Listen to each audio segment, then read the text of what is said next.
Next, we're going to learn how to use the trigonometric ratios to solve right triangles. And what I mean by solving a right triangle is that we want to find all three angle measures and all three side lengths. So I'm going to do three different examples. And then you're going to use these examples to help you assist with the assignment. So in general, if they give you two sides, you're going to immediately be able to find the third side by using the Pythagorean theorem. So my first two examples, I give you two sides, and we can find the third side using the Pythagorean theorem. Okay, so if I give you two sides, you're going to find the third side first. And then on the second one, if I give you one of the acute angles in the right triangle, which means you now have two angles, the first step you are going to do is if I give you one acute angle, you're going to find the second acute angle, and then we're going to use trig. So if I give you one acute angle, you're going to find the second acute angle first.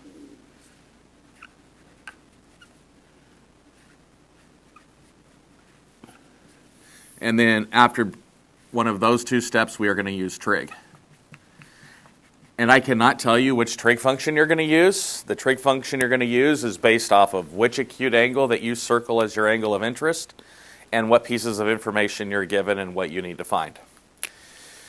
So, first two sides. Next thing I want to do is I want to find the third side. Okay, and I'm finding the hypotenuse, so it is the square root of the sum of the squares. And I stick that into the calculator really quick. So I get the square root of 12 squared plus 18 squared, and I get 6 root 13. If you are using a calculator other than this one, okay, this type of calculator where it gives you the simplified radical form, if you're using a decimal here, you cannot use that decimal in further calculations. That's why I wrote this one in red. I'm not going to use it in further calculations. I am going to use the other pieces of information to find out my information. So I now have side C, which is 6 root 13. Next thing I'm going to do is I'm going to circle one of my two acute angles. I'll circle angle B. Okay, so we circle acute angle.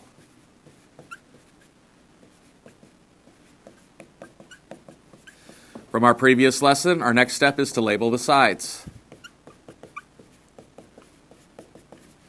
So the first side we label is the hypotenuse. The other one that touches the angle is the adjacent, and the final angle is the opposite.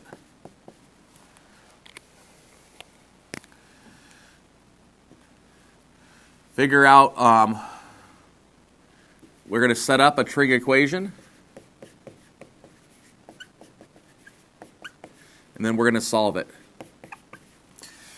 So using the information that I have and the information I want to find, okay? I want to find the measure of angle B. That's why I circled it. Okay? The information I have is that adjacent is 18 and opposite is 12, and I want to find angle B.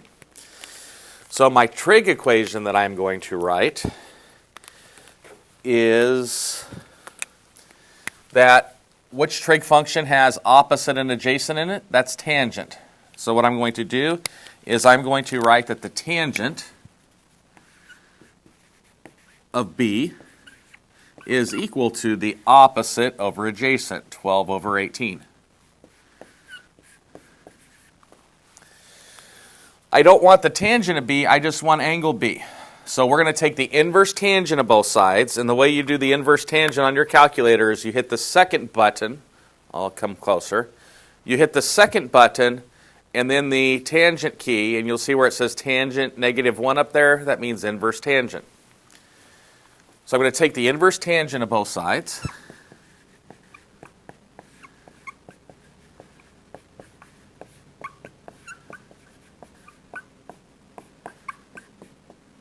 Yes, you can simplify the 12/18 if you want to. I don't need to solve this equation.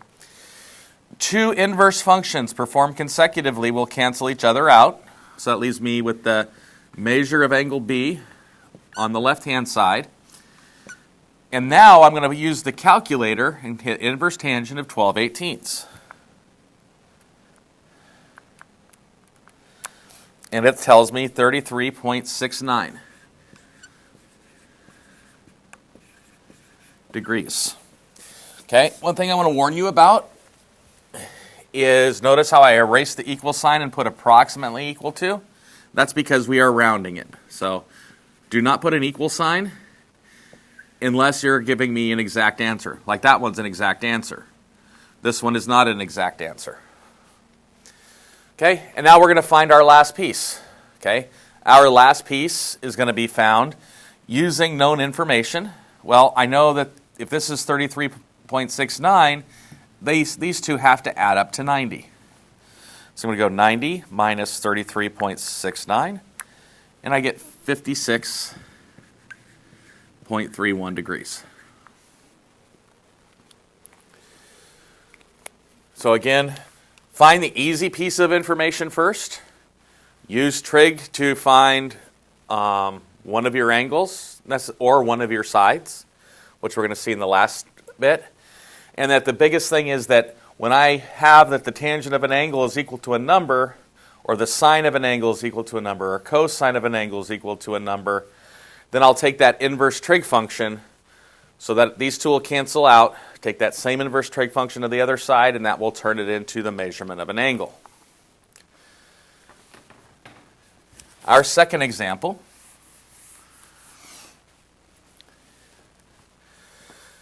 I have a right triangle. They gave me two sides. So again, I'm going to use the Pythagorean theorem. Finding the hypotenuse, it's the square root of the sum of the squares. So it's 121 plus 25, which is the square root of 136. So square root of 11 squared plus 5 squared is square root of 146. And that is the exact answer. And now what I want to do is I want to pick an angle. Circle one of the acute angles. Well, since I did B last time, let's do A this time. Okay, did A. Now I need to label my sides. First side we always label as hypotenuse. Then the adjacent, which is the other side that touches the angle, and then opposite. Figure out what you want to find. I want to find the measurement of A and what pieces of information you have. Well, since the square root of 146 is exact, I'm going to use it this time just to show you that I can use it to find it. And then I'm going to do it again without using it just so you can see I'm going to get the same measurement. So I'm going to set up a trig function. And I'm going to pick the opposite. So I know the opposite and hypotenuse. And the trig function that has opposite and hypotenuse is sine. So I'm going to write the sine of angle A is equal to opposite over hypotenuse, 5 over root 146. I'm now going to take the inverse sine of both sides. Okay, the next step that I am writing down is optional. I'm going to show you what you could go directly to. I'm going to write the inverse sine of the sine of A is equal to the inverse sine of 5 over the square root of 146. Okay? You can directly go from here to here and write that the measurement of angle A is equal to the inverse sine of 5 over square root of 146. Okay? I'll let you go directly from here to here. This is the step that you are doing. These two cancel each other out to give you A. And now I'm going to use my calculator. So I'm going to use inverse sine of the fraction 5 over the square root of 146. And it gives me 22.44. And this one is an approximate.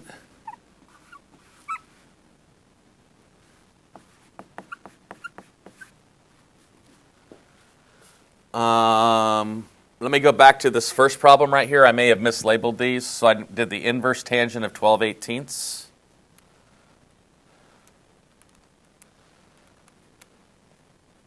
Yes, this one's angle B. I just wrote it in the wrong spot, and this one was angle A. Okay? Back to the second example. I said, okay, I used these two pieces. Well, let's use 5 and 11 this time. What trig function has 5? Our opposite and adjacent, that was tangent. So I know that the tangent of A is equal to 5/11. This is just to show you that I get the same answer.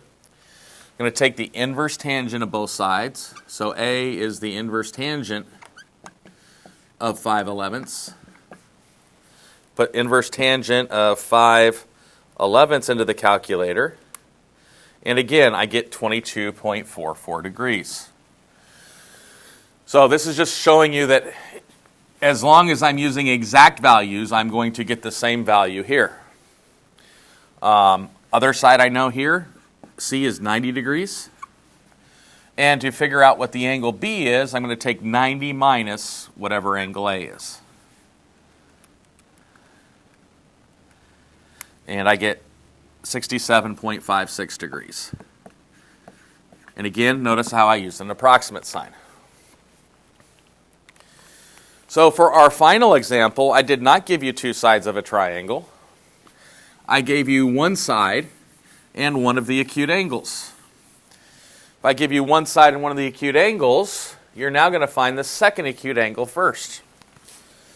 Well, if that's 90 and that's 40, these two have to add up to 90, so that would make B 50 degrees.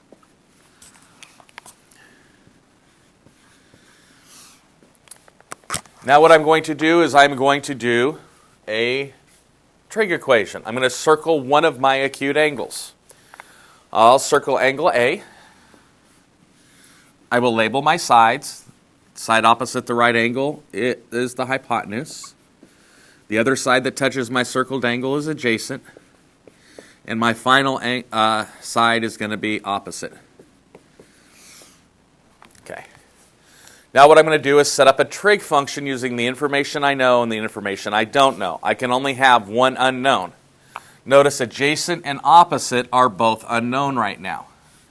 Okay, so I can only have one of those. So I'm going to cover up the opposite, and I'm going to solve for adjacent. So I know what hypotenuse is. I want to know adjacent. So the trig function that has adjacent and hypotenuse is cosine. So I'm going to write the equation. The cosine of my circled angle is equal to my adjacent, I'm just going to write it as adjacent, over my hypotenuse, which is 8. Well, I know what angle A is. That's 40 degrees. So if I want to find the adjacent side, I multiply both sides by 8.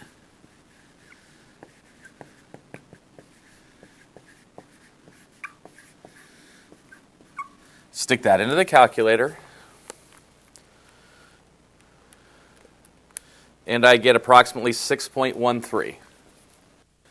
So adjacent is side B. And that's approximately 6.13. Now, once you have two sides of a right triangle, you would think, hey, let's use the Pythagorean theorem. I'm going to wait and do the Pythagorean theorem last, and I'm going to talk about why we would not use the Pythagorean theorem in this case. What I want to do now is I want to use trig to find the opposite side. Okay, opposite and hypotenuse. Okay, using the known information I started with and what I don't know. I know 40 degrees, I don't know opposite, and I know my hypotenuse. Trig function with opposite and hypotenuse is sine. So I'm going to write my equation as the sine of 40 degrees is equal to the opposite over 8. Multiply both sides by 8, and I get the opposite is equal to 8 sine 40 degrees, which is approximately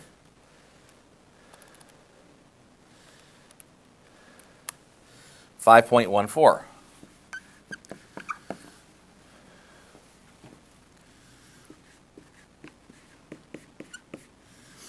Now let's talk about why I did not use the Pythagorean theorem to find the third side.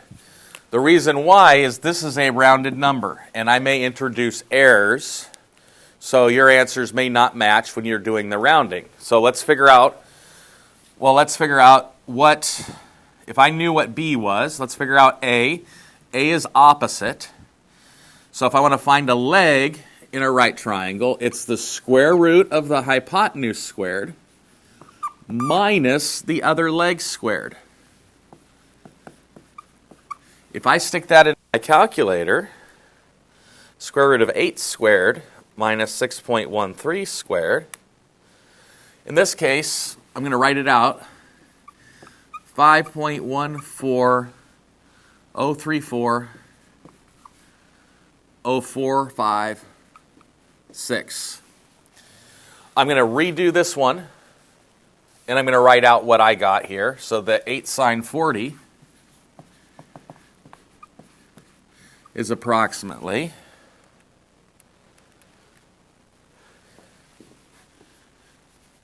5.142300877.